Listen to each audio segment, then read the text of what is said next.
Alright, just started my stream here, waiting for YouTube to show it going live, and it's coming online right now. And let's see, 3, 2, 1, swirling live, sweet. Welcome to live stream number 14 of my writing series, Write With Me, live streaming writing sessions.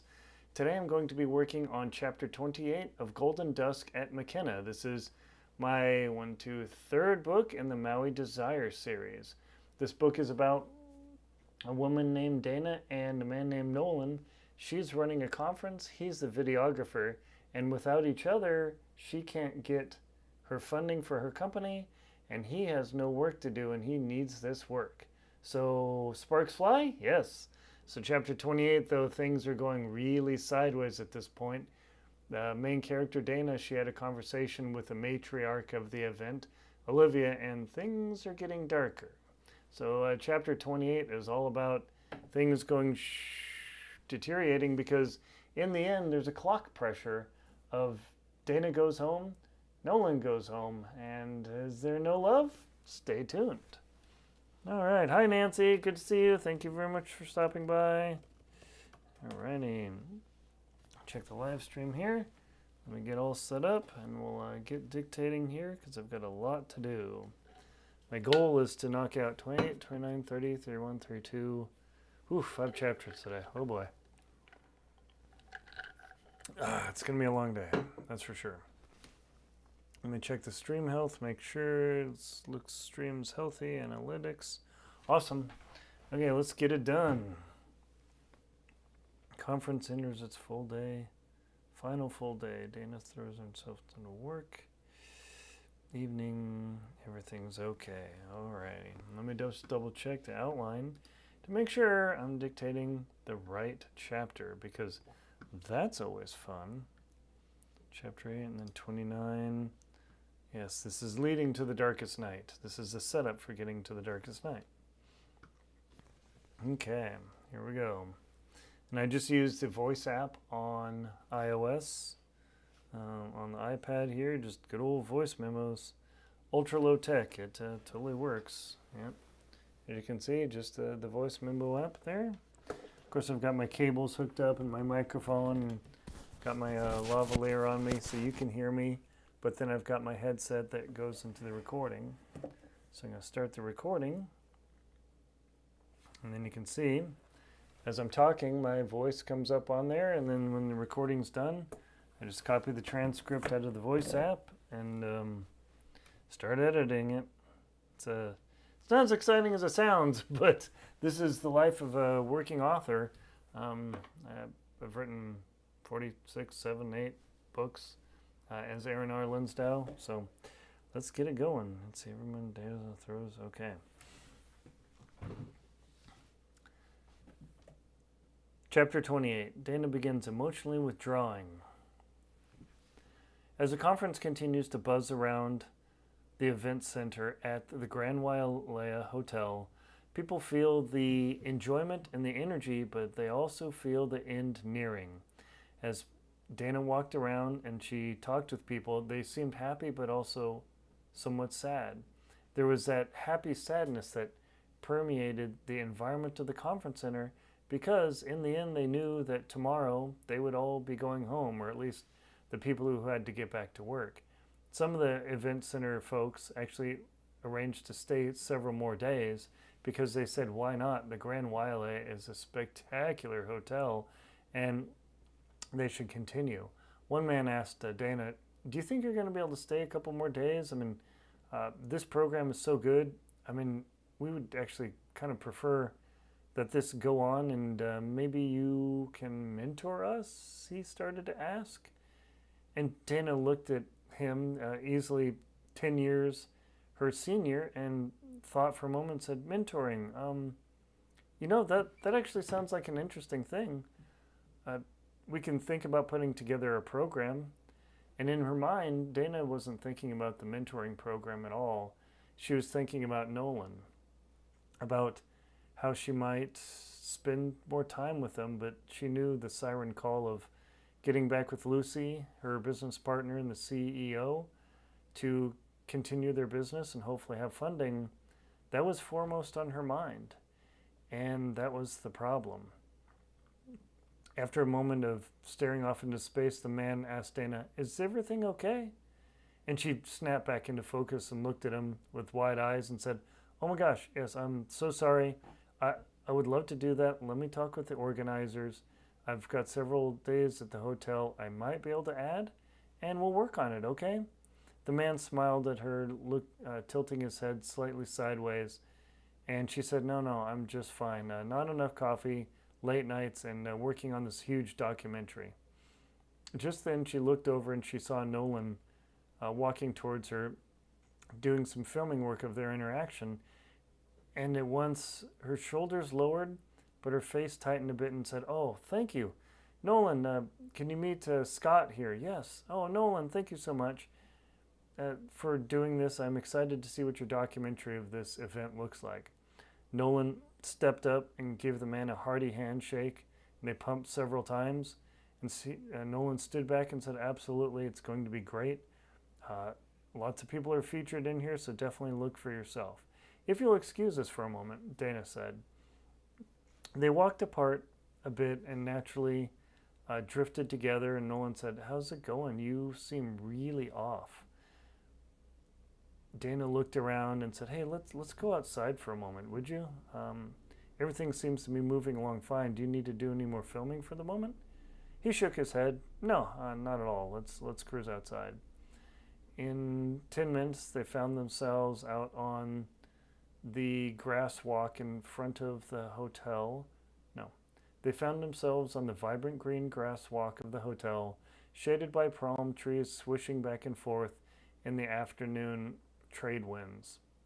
As the cloudburst had passed earlier, and Dana explained how she got soaked, and she enjoyed every minute of it. Nolan looked at her and said, "Oh, wow, you got one of the tropical rainstorm experiences?" She said, "Yeah, it was the strangest thing ever. I just stood there, it rained, but I was still in the sun. Back in New York, that never happens." And she stretched out the words, thinking about New York and how Nolan standing in front of her made her giddy, and yet she felt sad. She looked around to make sure no one was around. She said, "Can you just hold me for a minute?" Nolan, of course, he set his tripod down immediately and reached in and gave Dana a long hug, holding her and rubbing her shoulders. And he could hear her sighing once and twice, and he pulled back to make sure she wasn't crying. She wasn't, and she said, "Oh, no, I'm not crying. It's just, time's ticking along here."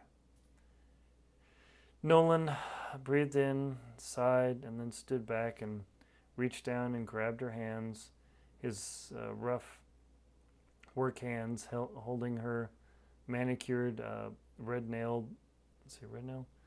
cherry red nail hands, and he gently rubbed her forearms and said, "I know, I've been thinking a lot about that. I mean, this has been incredible." He reached in, leaned into her, and gave her a gentle, probing kiss, pecking at her lip, pulling at it, like he didn't want to let go, and she fully felt it stretch away, not so much that it hurt, but enough that he gave her a reminder that, at least for the moment, she was his. He pulled back and looked in her eyes, and then reached out and stroked her hair, pulling her long, dark brown hair down below her shoulder, and said, "You look great. I know this is a super battle on how to get everything done." And she looked at him and laughed. "Battle? I never imagined making a documentary to get funding to actually do this all by myself. It's just crazy."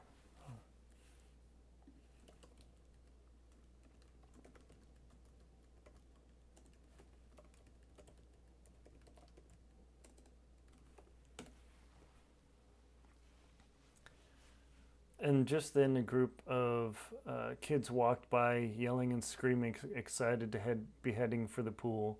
They both stood there facing them, watching as the boys and girls between the ages of 5 and 12 trundled off with a bunch of pool toys and the sound of chaos wandering through the otherwise serene landscape.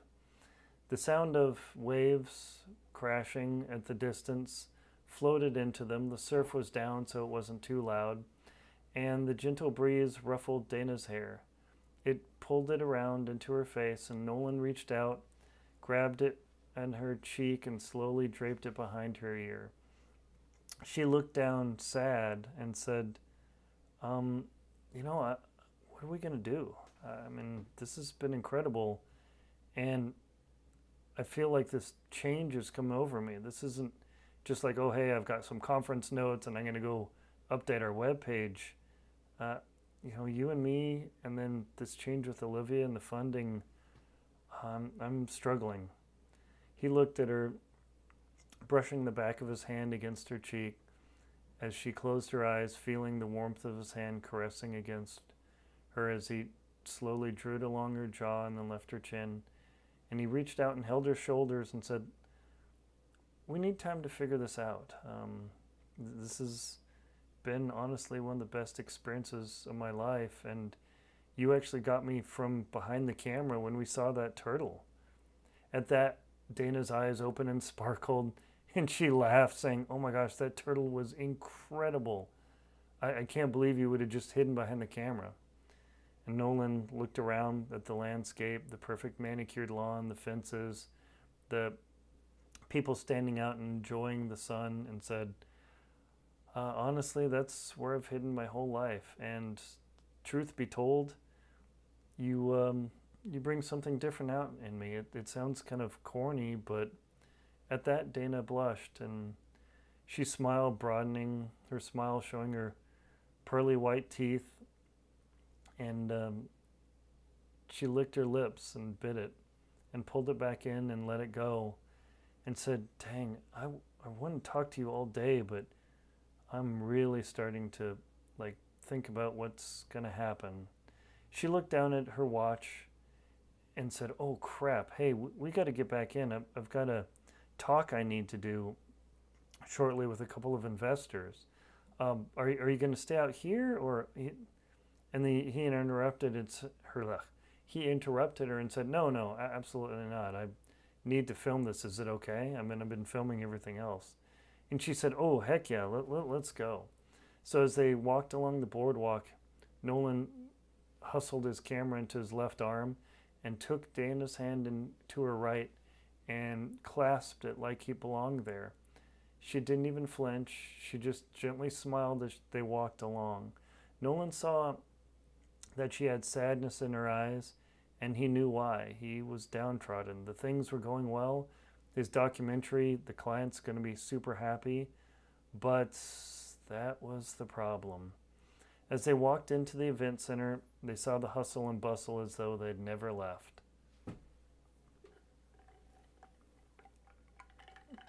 Dana excused himself for a moment and said, okay, let me find where those guys are and I'll text you. I'll be right back. Nolan stood there watching her leave, and he too scanned the massive event space, the LED lighting overhead, the electronics displays, and people running back and forth, trying to get in their last sales and connections as they did that, prepared to depart the next day. One or two companies were actually stacking up a couple of journals, and they weren't clearing out. Their contracts said they couldn't, but they knew what was coming. The end of the day was coming, the documentary was coming, and the luau was coming in the evening. Boom. Done. Alrighty, let's see how we did. Word count. How come this never sounds so word count in here? That would be very handy, you know. Skip silence, done. Okay, let's copy it. Copying. One moment, please, while I look up the word count. Sync now, sync later. All I need is the word count in a new document. Test chunk. All right, and let me copy this whole thing. Copy the transcript. And luau that evening. Ooh, the luau, yes. And we have 1,681 words in chapter 28. There you go. Let me make sure, go to my video display software. There we go. And there's the other contents of my book, 1,681 words, dictated live for you. And this is dictation or writing session number 14, working on Golden Dusk at Makena.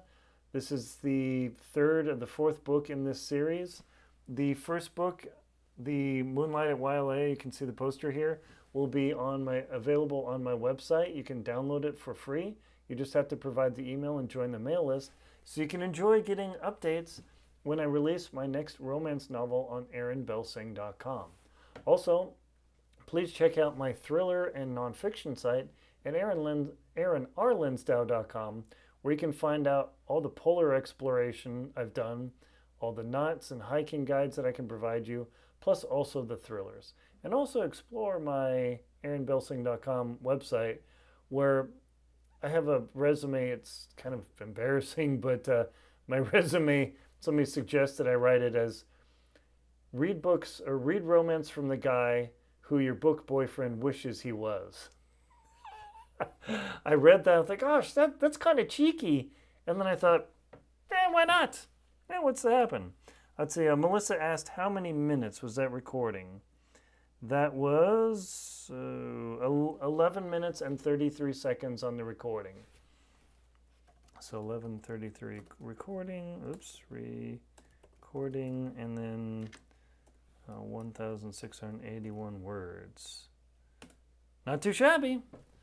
Super fun. So I will be doing another live stream writing session soon. The Write With Me series, the live streams of me writing my different novels. And I'm working on the next one. The next one is a widower story based in Maui as well, on the Maui Desire Series.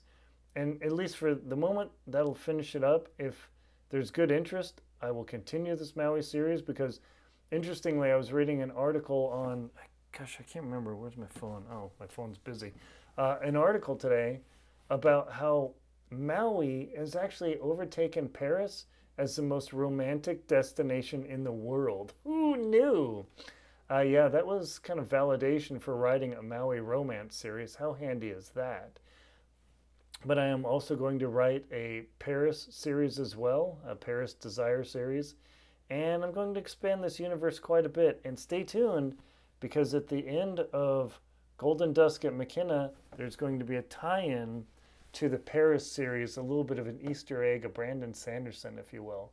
It'll be a nice little plug, so if you see it and you read the other books, you'll know, oh, that's right.